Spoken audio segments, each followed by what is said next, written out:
আমাদের জন্য সামনে খুব কঠিন দিন আসছে। আপনারা হয়তো অনেকে খবর দেখেছেন,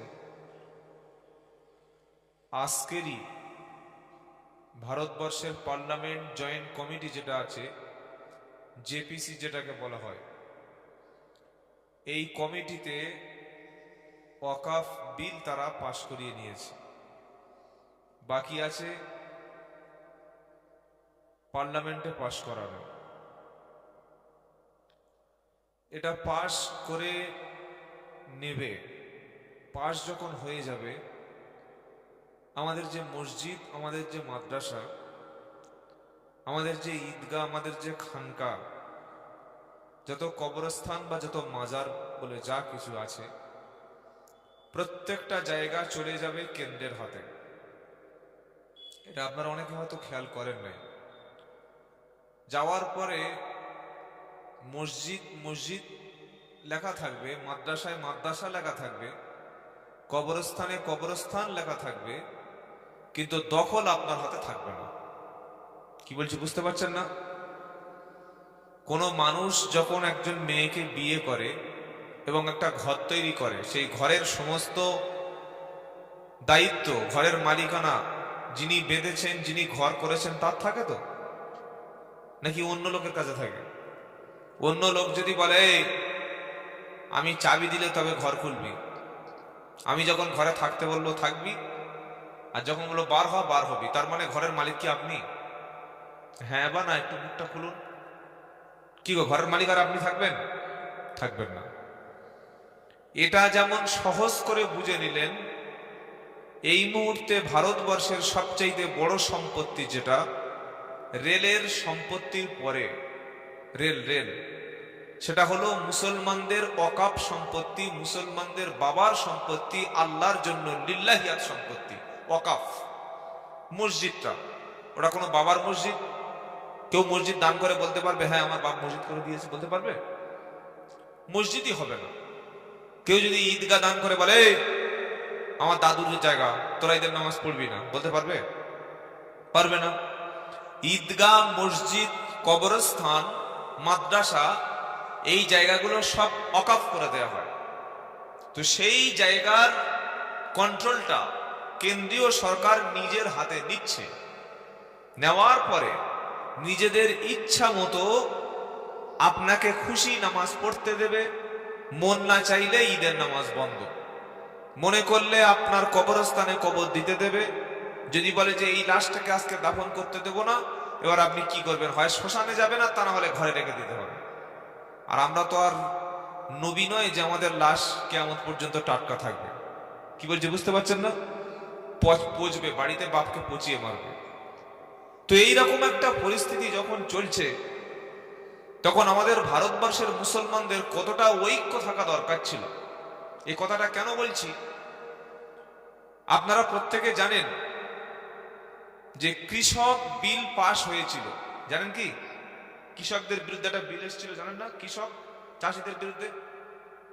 পাঞ্জাব, হরিয়ানা থেকে লক্ষ লক্ষ চাষি তারা ট্রাক্টর গুলো নিয়ে দিল্লি, কয়েক হাজার চাষি গিয়ে দিল্লিটা অবরোধ করে দিয়েছিল। এ খবর দেখেছিলেন? হ্যাঁ বা না? একটু মুখটা খুলুন। আর কার কাছে সব বক্তব্য করব? তো সরকারের উপরে যখন ব্যাপক একটা চাপ সৃষ্টি করা হলো, তখন বাধ্য হয়ে ওই কৃষক বিলকে পার্লামেন্ট থেকে বাতিল করতে তারা বাধ্য হলো। আপনারা বলবেন হুজুর ব্যাপারটা একটু রাজনীতি হয়ে যাচ্ছে না? এখনো যদি নাকে সরষে তেল দিয়ে ঘুমিয়ে থাকেন, আর এখনো একজন বক্তা আরেকজন বক্তাকে কাফের ফতোয়া দিয়ে গ্রাম ভাগ করি, জলসার মজলিসে একটা হুজুর আর একটা হুজুরকে দেখতে না পারি, তাহলে আপনার সামনে থেকে মসজিদ, মাদ্রাসা, খানকা, কবরস্থান, এই যেমন আজমির শরীফ একটা পবিত্র জায়গা, হ্যাঁ কিনা বলুন? আজমিরে মমতা গিয়েছে, রাহুল গান্ধী চাদর পাঠায়, বিজেপি নেতারাও চাদর পাঠায়, মোদী সাহেবও চাদর পাঠায়, সবাই চাদর পাঠায়। হ্যাঁ, সবার বাবা। আজমির শরীফকে গত কয়েক সপ্তাহ আগে তারা আজমির শরীফের তলায় শিবের লিঙ্গ আছে বলে দাবি করেছে। খবরটা আপনারা পড়েছেন? তা ওটা যেটা বলছে, একজন বলছে আর সবাই সমর্থন করছে, তাহলে সবার কথা।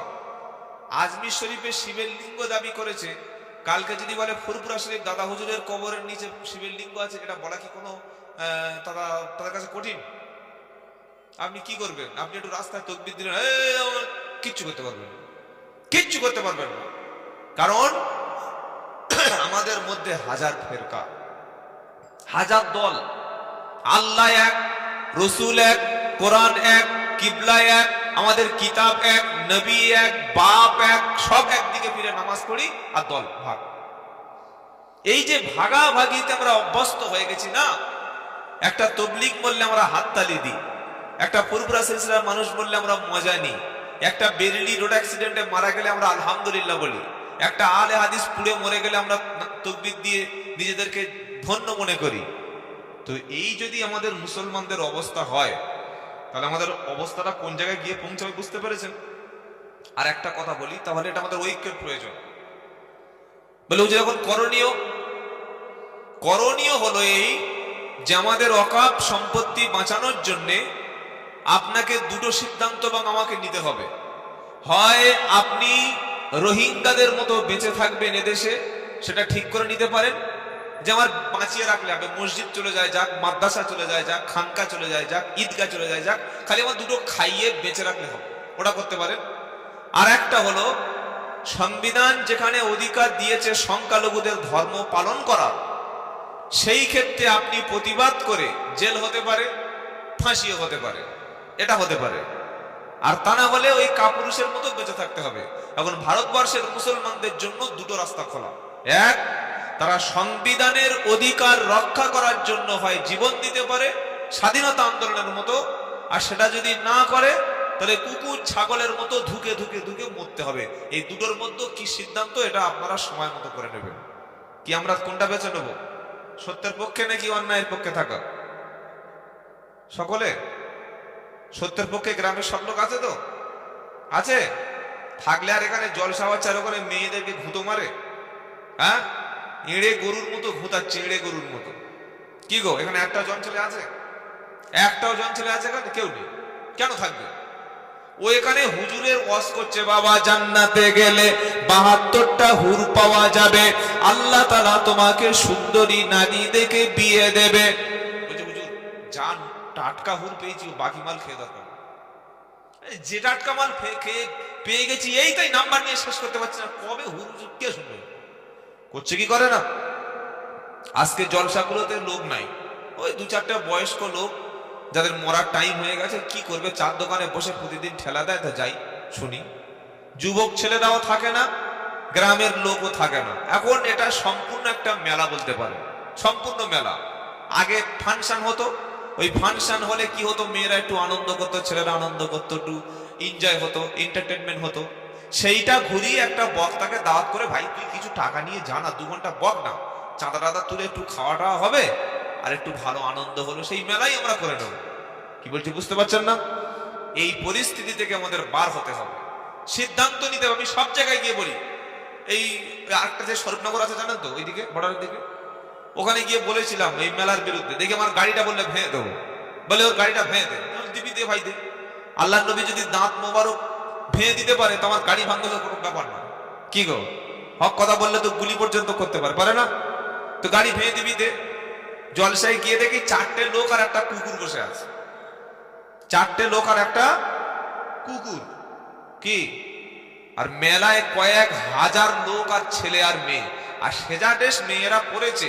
ও বুড়ো লোক দেখলে স্বপ্নদোষ হয়ে যাবে।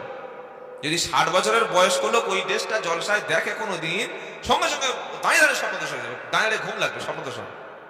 তো আমরা কিছু বলছি না, আমরা ছেড়ে দিয়েছি, দেখেছি যা হচ্ছে হোক, সুবহানাল্লাহ, সাল্লু আলা। বাবাজিরা, আল্লাহ ভাইরা, তাই অনুরোধ করছি, এই হালালের সঙ্গে শরিয়াতের অনুষ্ঠানের সঙ্গে এরকম হারাম কাজের সঙ্গে মেলাবেন না, বড় আযাব এসে যাবে। আপনি জলসায় নাই দিলেন নাও ভালো, জলসায় এসছেন, শুনতে ভালো লাগে না, বাড়ি থাকুন, আমি শুনবো না, আপনার তো বাধ্য করা হয়নি। যারা শুনছে তাদের শুনতে দিন। এইভাবে একটা মেলার পরিবেশ করে, এর জন্য দায়ী কিন্তু কমিটি না, এর জন্য দায়ী থাকে গ্রামের এক শ্রেণীর মোড়ল। এই কোন বক্তা এনেছিস? আবুল কালাম সাহেব, সেই আব্দুল্লাহ জুবায়ের আর বাকি বিল্লাহ সাহেব আর আবুল কালাম সাহেব বুড়ো মানুষ অসুস্থ, আব্দুল্লাহ জুবায়ের ও আর কি বলবে, বাকি বিল্লাহ এই মেলা বসবে তো না, কি আমাদের ছেলেমেয়েরা একটু আনন্দ করবে, খেলবে, ঘুরবে, এনজয় করবে, মেলা বসবে না? এই ক টাকা লাগবে? না ভাই তোমার টাকা। ক টাকা লাগবে বল, মেলা বসতে দিতে হবে। কি বলছি বুঝতে পারছেন না? মেলা না বসলে জলসা করতে দেব না, এরকম কথা বলে কি বলে না? হ্যাঁ বা না উত্তর তো দেবেন তো, তবে তো বুঝবো যে আমি সত্য কথা বলছি। বলে এরা আবার দাবি করে আমরা মুসলমান। মুসলমান কোনোদিন দুমুখো হয় না। কি নামাজও পড়বো আবার মদও খাবো, নামাজও পড়বো জেনাও করব, নামাজও পড়বো চুরিও করব, দাড়িও রাখবো বিড়িও খাবো, নামাজও পড়বো গাঁজাও খাবো, নামাজও পড়বো পরের জমি চাষ করব, নামাজও পড়বো পরের মেয়ের ঘরে ঢুকে পড়বো, পরের বউ নিয়ে ভেগে যাব, এই চরিত্র মুসলমানের থাকে না। মুসলমান যে তার কথা এক কাজ এক, বাপও এক তার গুণ এক, তার নাম মুসলমান। আর একবার এদিকে একবার ওদিকে ও মালের নাম মুনাফিক। ওটার নাম কি জেনে বলুন?